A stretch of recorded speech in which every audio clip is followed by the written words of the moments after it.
রমজান যেহেতু শুরু হয়েছে, রমজানের স্পেশাল কিছু আমল নিয়ে, এমন কিছু আমল আমাদের করা দরকার। আমরা অনেকেই জানি না, রোজা রাখি, সারাদিন না খেয়ে থাকি, রোজার যে হকগুলো আমরা সঠিকভাবে সেটা আদায় করতে পারি না।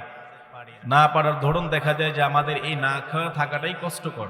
শুধু কষ্ট করলাম, ক্ষুধায় যন্ত্রণায় কষ্ট করলাম, কিন্তু এই না খেয়ে থাকার দ্বারা আমার কোনো ফায়দা হলো না। আবার অনেকে আছে তারাবির নামাজ পড়ে, কিন্তু তারাবির নামাজের নিয়মটা জানে না। না জানার কারণে হয়তো আপনি সময়টা নষ্ট হলো, কিন্তু সেই নামাজ দ্বারা কোনো উপকার হবে না।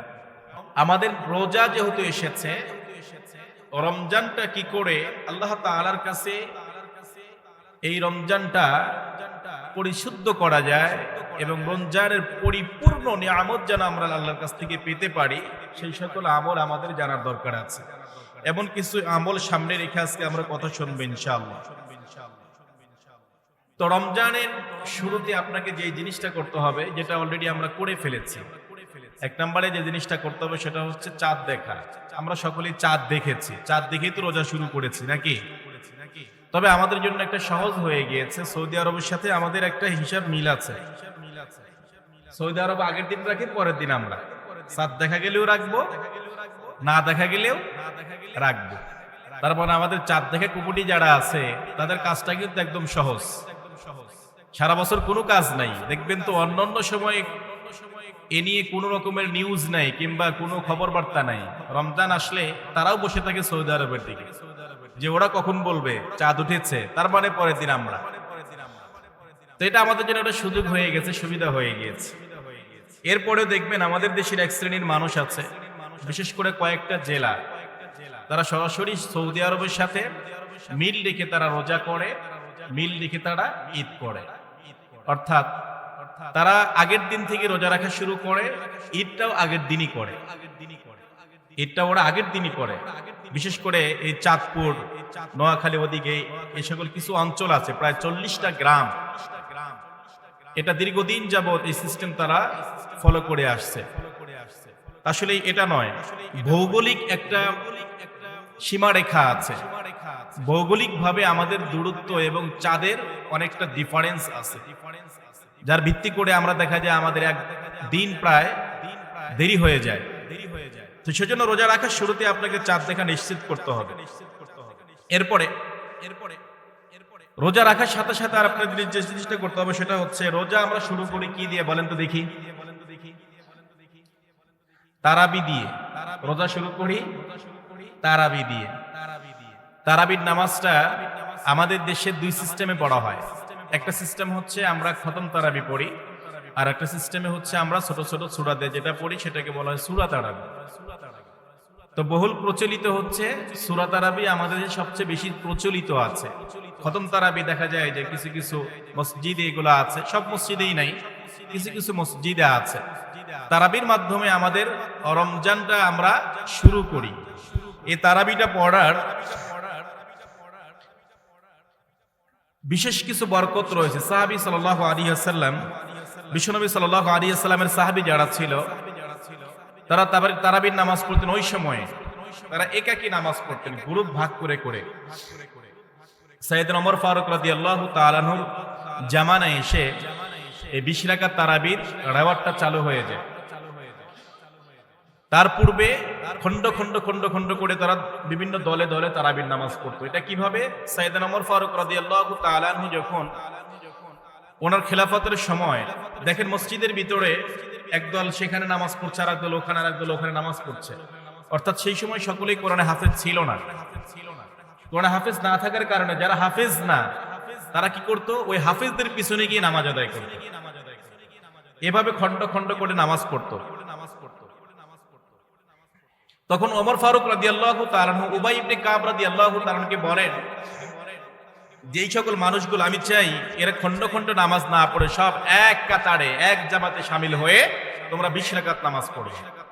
তখন থেকে শুরু হয়ে যায় 20 রাকাত। এরপরে উসমান, আলী সকলেই একইভাবে ধারাবাহিকতা লক্ষ্য করে চলে এসেছে।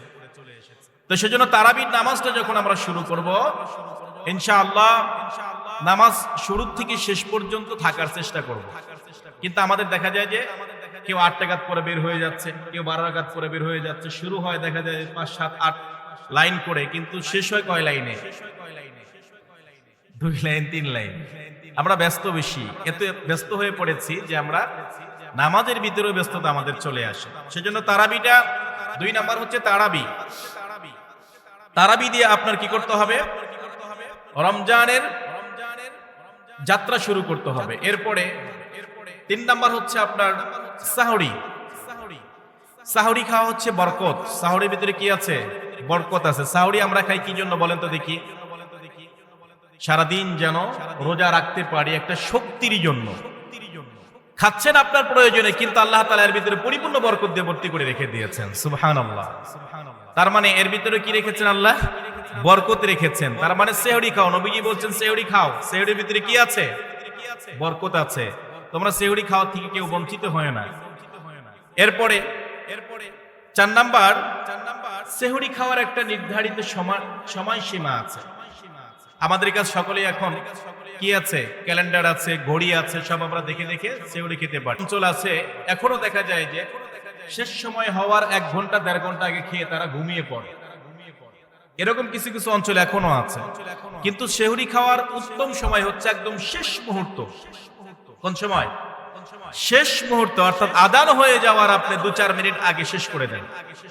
আজান হয়ে যাওয়ার 2-4 মিনিট আগে আপনি খাবারটা শেষ করে দেন। ওই সময় সেহরি খাওয়াটা উত্তম। কিন্তু একদম আপনি 1 ঘন্টা আগে খাইলেন, 1.5 ঘন্টা আগে খাইলেন, এর ভিতরে কোনো বারাকা নাই। নবীজি সাল্লাল্লাহু আলাইহি ওয়াসাল্লামের সাহাবীরা এরকম বলছে, আমরা নবীজির সাথে কি করছি? ইফতার করছি, সেহরি করেছি। নবীজি সাল্লাল্লাহু আলাইহি ওয়াসাল্লাম সেহরি করার পরে এক পর্যায়ে একজন জিজ্ঞেস করলো যে নবীজি সেহরি করেছেন, কিভাবে করেছেন?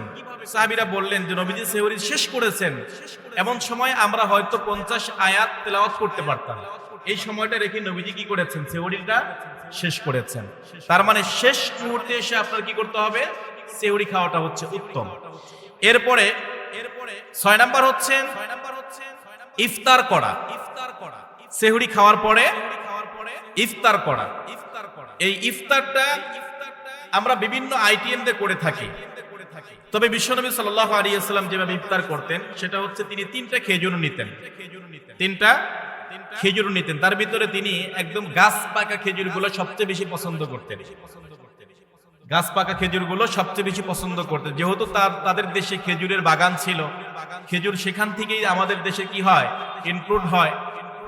তাদের দেশ থেকেই দেখা যায় যে সারা বিশ্ব, গোটা বিশ্ব দেখা যায় যে রপ্তানি হয় খেজুরের একটা জায়গায়, সেখানে তারা সেটা পেয়েছে, কিন্তু আমরা তো সেটা পাই না। তারপরে আমরা খেজুর পাই, খেজুর পাই না এমন নয়, খেজুর পাই। তো নবী সাল্লাল্লাহু আলাইহি ওয়াসাল্লামের সুন্নাহ ছিল তিনি 3টা খেজুর নিতেন। খেজুর না পাইলে তিনি কি করতেন? পানি দিয়ে ইফতার করতেন।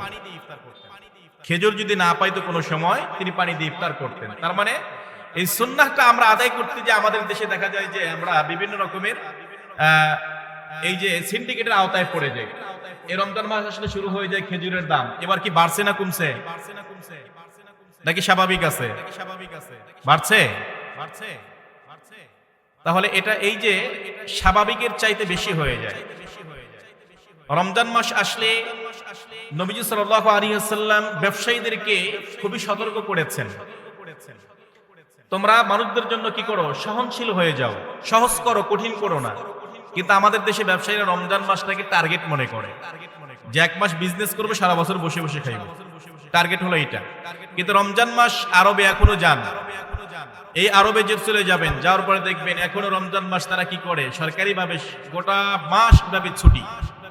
সরকার ছুটি দিছে এই জন্য, কারণ তাদের কি করতে হয়? ইবাদতের জন্য ছুটি দেওয়া হয়েছে, এবং তাদের ভিতরে একটা প্রতিযোগিতা শুরু হয়ে যায়। সেই প্রতিযোগিতা কি? প্রতিযোগিতা হলো এমন যে তারা মানুষদেরকে আপ্যায়ন করবে, মেহমানদারি করবে, মানুষদেরকে খাওয়াবে।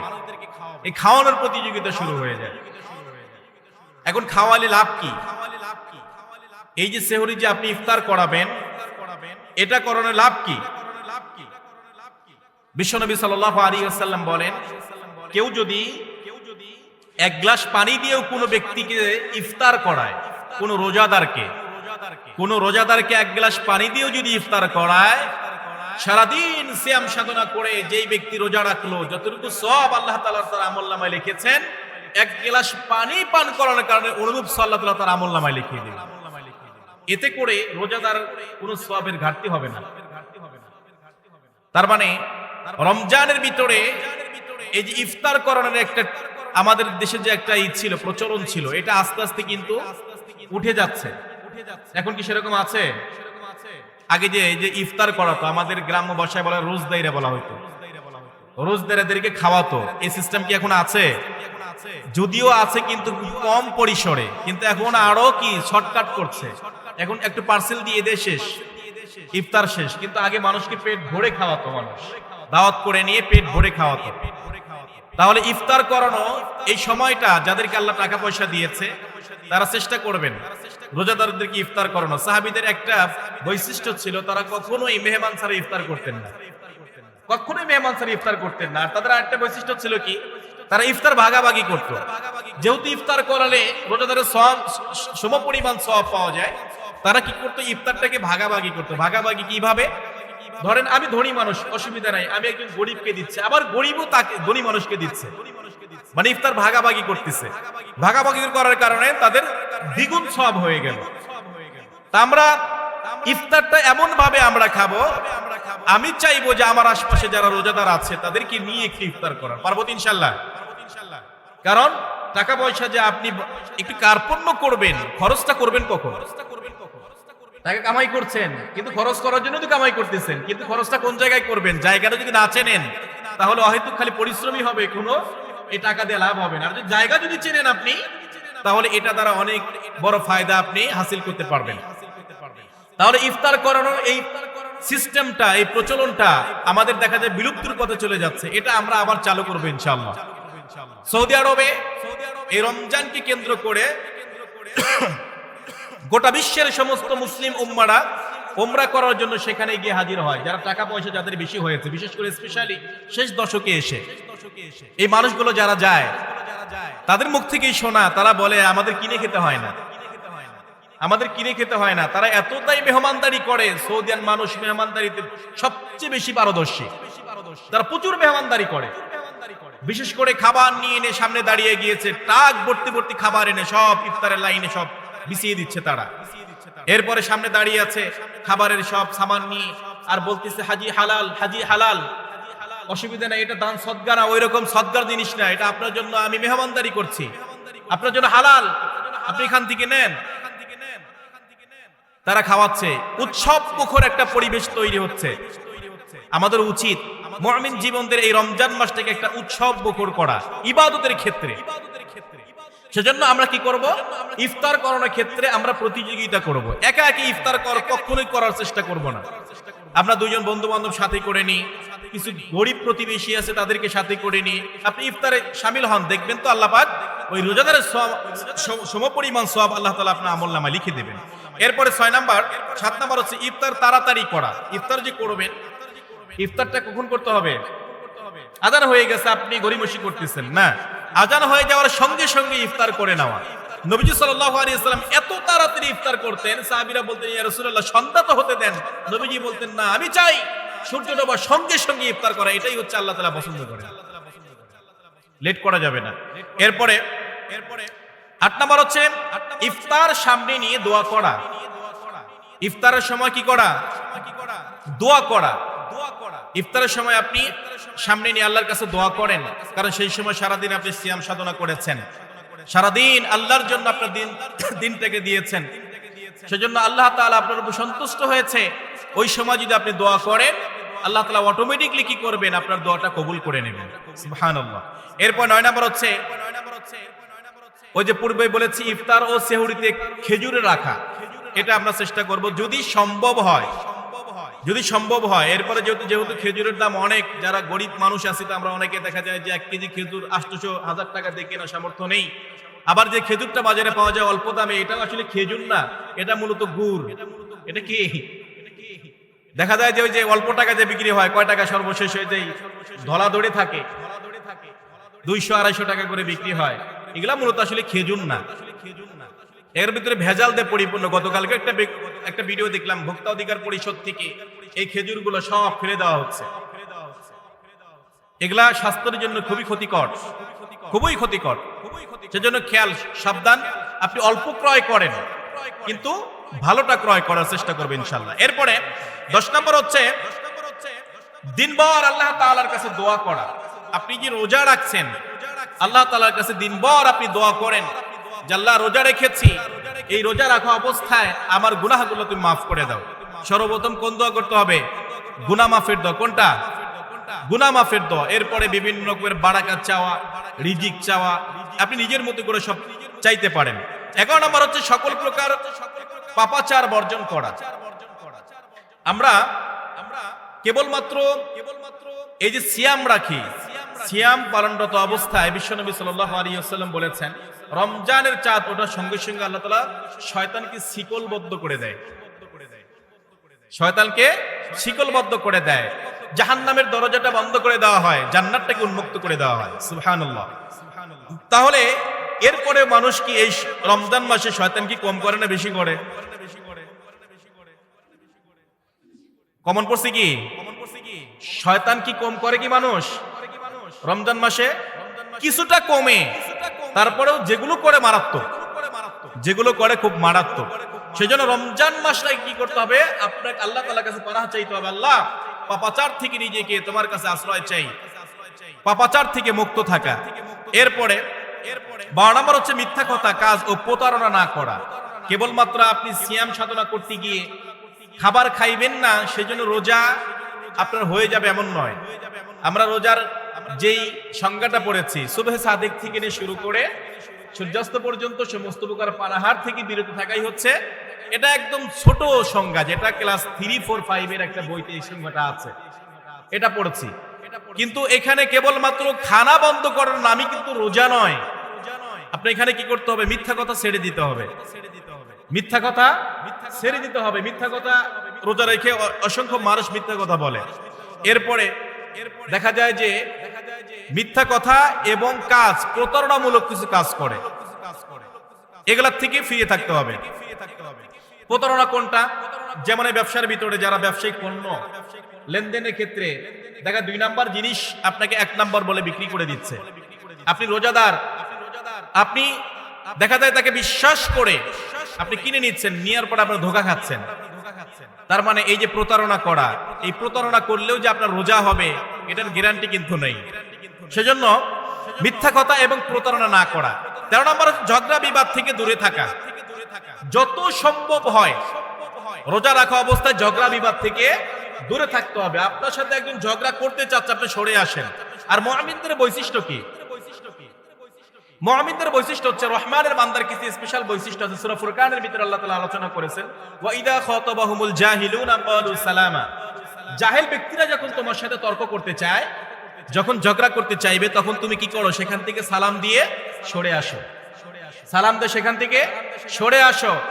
আর রোজা রাখা অবস্থায় আপনি সবসময় নিজেকে কন্ট্রোল করবেন। এটাই কেবলমাত্র খাওয়ার থেকে বিরত থাকাই নয়, গোটা নফসকে, আপনার প্রবৃত্তিকে নিয়ন্ত্রণ করার নামই হচ্ছে সিয়াম সাধনা। সেজন্য ঝগড়াবাজি থেকে আপনাকে বিরত থাকতে হবে। এরপরে 14 নম্বর হচ্ছে সাধারণ যে আমলগুলো আছে, সাধারণ আমল রোজা রেখেছি আমরা, এরপরে সাধারণ কিছু আমল যেটা আমরা সকলেই জানি, কি কি আমল করলে সওয়াব পাওয়া যায়, এই আমলগুলো বেশি বেশি করার চেষ্টা করা। 15 নম্বর গুরুত্ব সহকারে আল্লাহ তাআলার কাছে মাগফিরাত কামনা করা।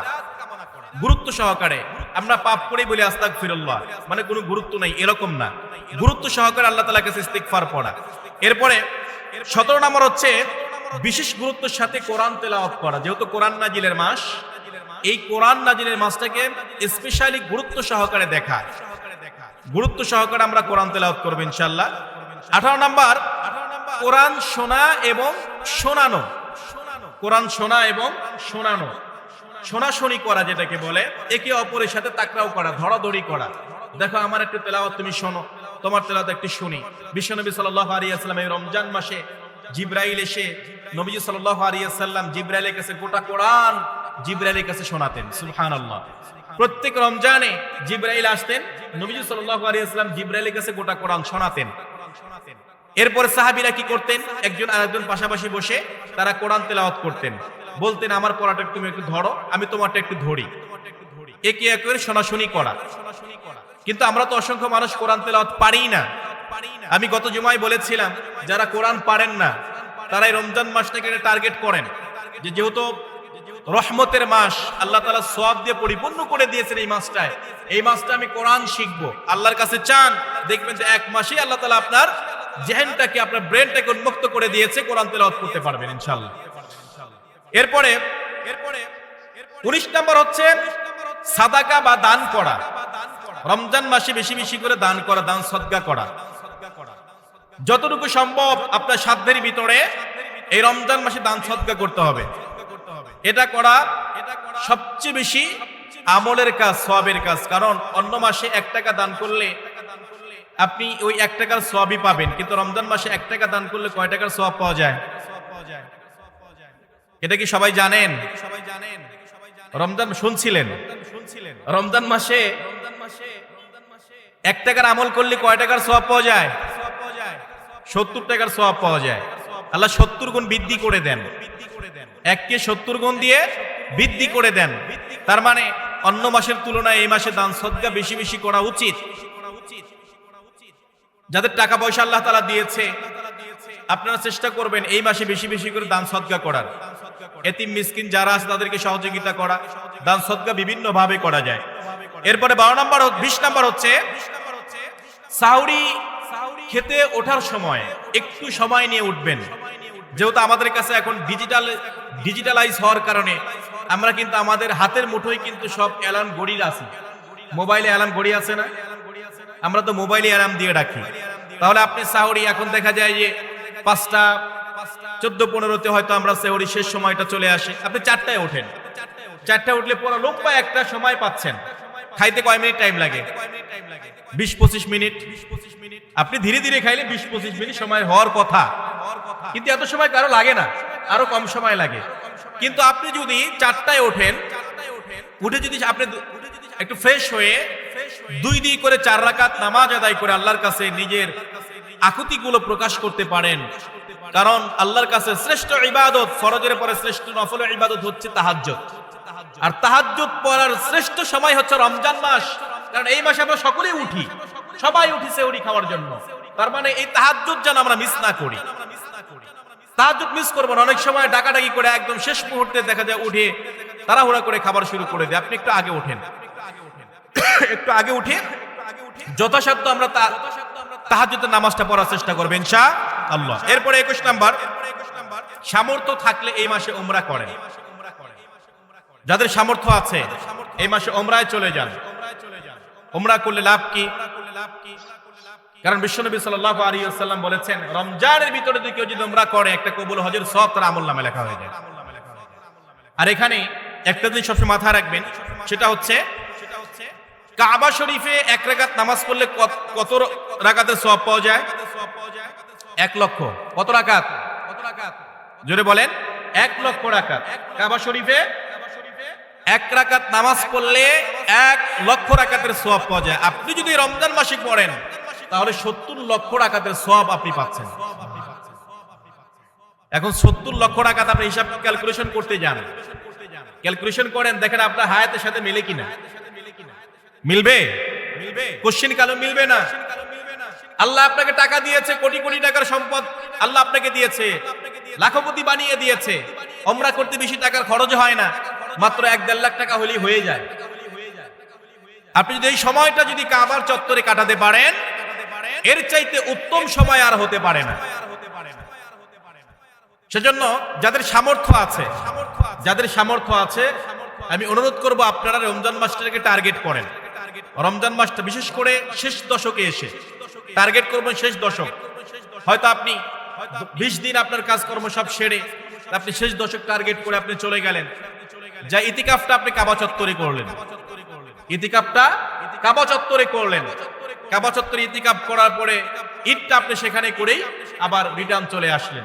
এর চাইতে বরকতের আর কি হতে পারে? কারণ শেষ দশকে রয়েছে একটি রজনী, যেটাকে বলা হয় লাইলাতুল কদর। আল্লাহ তাআলা যেই রজনীটিকে 1000 মাস ইবাদতের চাইতে উত্তম বলে ঘোষণা করেছেন। সুবহানাল্লাহ। সেজন্য যাদের সামর্থ্য আছে কি করেন? আপনারা উমরা করার চেষ্টা করেন। এরপরে 22 নাম্বার হচ্ছে রোজা রেখে বেশি বেশি মিসওয়াক করা। রোজা রেখে কি করা? বেশি বেশি মিসওয়াক করা। এটা সুন্নাহ। আর আমরা মিসওয়াক এখন করা বাদ দিয়ে দিয়েছি। মুসলিমায় কিছু মানুষ মিসওয়াক করে, আর অধিকাংশ মিসওয়াকের ফজিলত আমরা জানি না। আর মিসওয়াক হচ্ছে আল্লাহ তাআলা সন্তুষ্টির মাধ্যম। আপনি মিসওয়াক করেন, বেশি বেশি করে মিসওয়াক করেন। প্রত্যেক নামাজের শুরুতেই যখন আপনি উযু করতে যান মিসওয়াক করার চেষ্টা করবেন, এটা একটা সুন্নাহ। এরপর 23 নম্বরে রমজানের শেষ দশকে ইতিকাফ করা। শেষ দশক যেহেতু আমাদের সামনে আছে, এখন থেকে প্রস্তুতি নিতে হবে এবং আমাদের হিসাবটাকে আমরা ক্লিয়ার রাখবো। কিভাবে? যে আমরা 20 দিনে কাজকর্ম সব কমপ্লিট করে শেষ দশকে যারা বিশেষ করে চাকরিজীবী যারা আছেন তারা তো আগেই ছুটি হয়ে যায়, ব্যবসায়ীরা হয়তো শেষ দশকে একটু ব্যস্ত হয়ে পড়েন, কিন্তু অসংখ্য মানুষ আমরা আছি যারা কি করি না, কোনো কাজ করি না। বিশেষ করে মুরব্বী যারা আছেন, এখন তো দেখা যায় যে ইতিকাফ করার জন্য লোক খুঁজে পাওয়া যায় না, ভাড়া করে আনতে হয়। অনেক মসজিদে লোক ভাড়া করে, আমি দেখেছি এগুলো। লোক ভাড়া করে এনে বসায় দেয়, 2000-3000 টাকা দিয়ে দেয়, হয়ে গেল। এখন লোক ভাড়া করে ইবাদত করা যায়?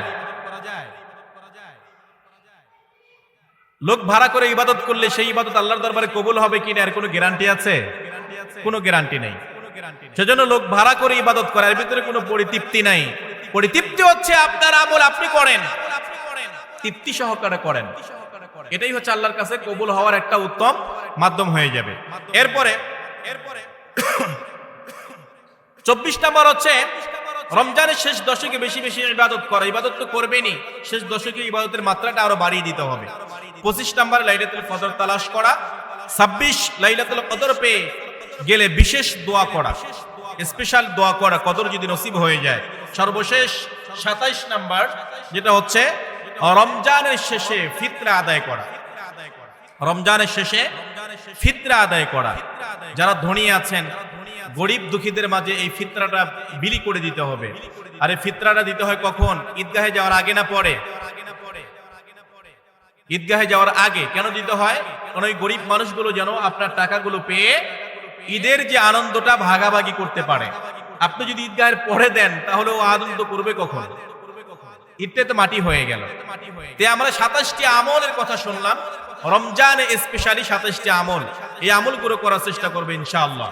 এর ভিতরে স্পেশালি যে কথাগুলো আপনাদেরকে বলবো সেটা হচ্ছে ইফতার।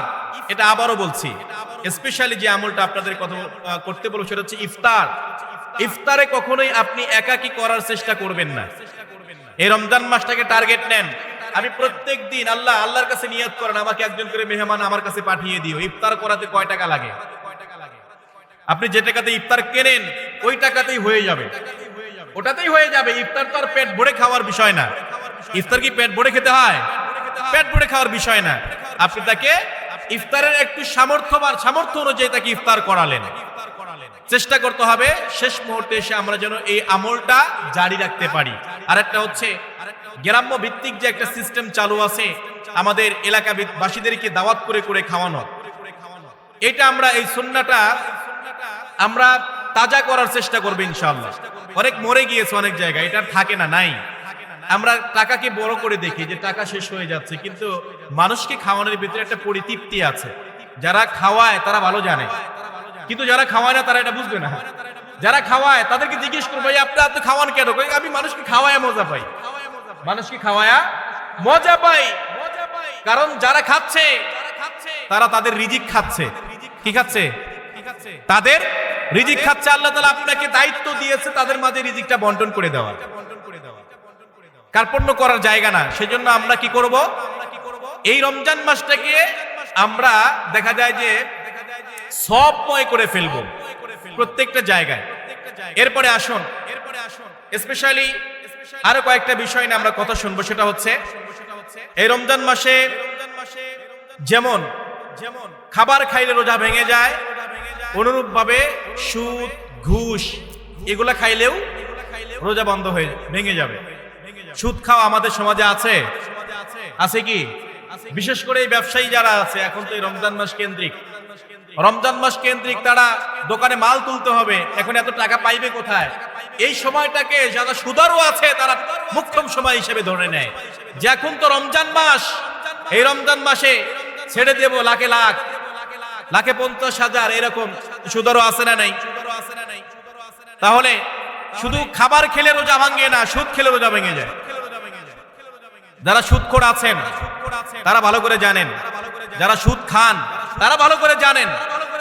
কে খান আমি বলবো না, ওকে খান, কিন্তু যে খান সে নিজেই জানেন, যেটা আমাকেই বলা হচ্ছে। অতএব রোজা যদি আপনি রাখেন তাহলে পরিপূর্ণভাবে সুদের থেকে ফিরে আসেন।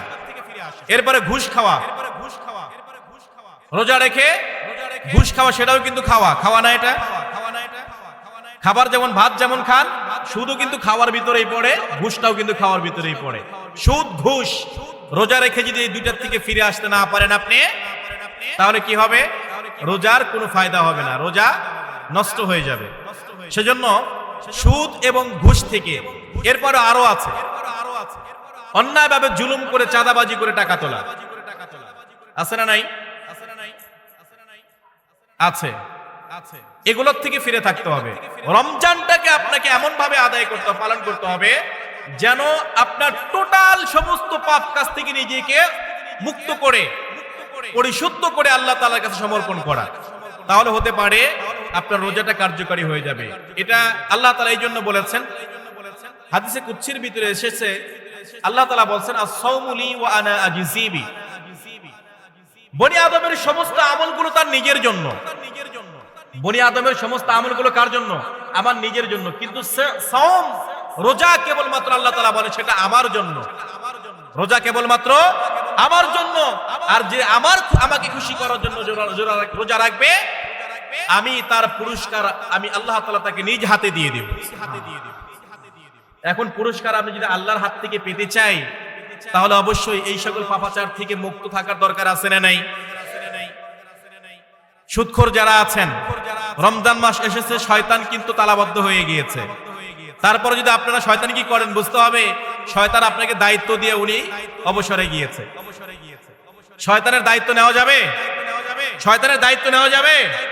সুদ এটা শয়তানের কাজ, ঘুষ খাওয়া এটা শয়তানের কাজ, এটা কখনো মুমিনের হতে পারে না।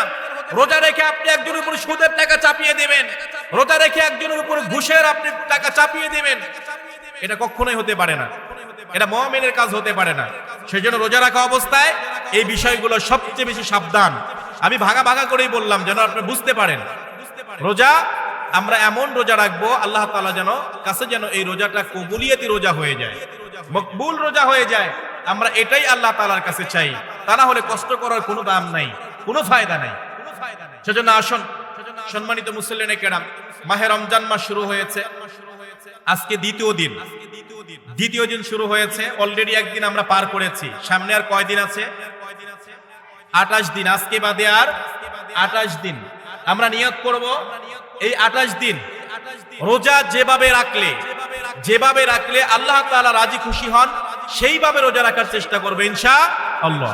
নবীজি সাল্লাল্লাহু আলাইহি ওয়াসাল্লাম যেভাবে আমাদেরকে শিখিয়েছেন, সাহাবীরা যেইভাবে সিয়াম সাধনা করেছেন, আমরাও সেইভাবে করব। এটা এই জন্য করবো কেবলমাত্র আমাদের জন্য না, রোজা পূর্ববর্তী নবী রাসূলদের উপরেও আল্লাহ তাআলা কি করেছিলেন? ফরজ করেছিলেন। এটাই আল্লাহ তাআলা শুরুতেই খুতবা শুরুতে বলেছেন, ইয়া আইয়ুহাল্লাযীনা আমানু কুতিবা আলাইকুমুস সিয়াম কামা কুতিবা আলাল লাযীনা মিন ক্বাবলিকুম লাআল্লাকুম তাত্তাকুন।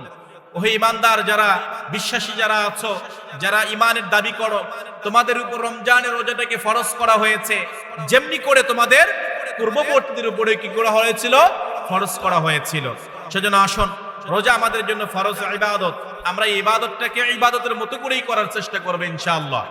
আর স্পেশালি তারাবির নামাজটা আমরা পড়ার চেষ্টা করব।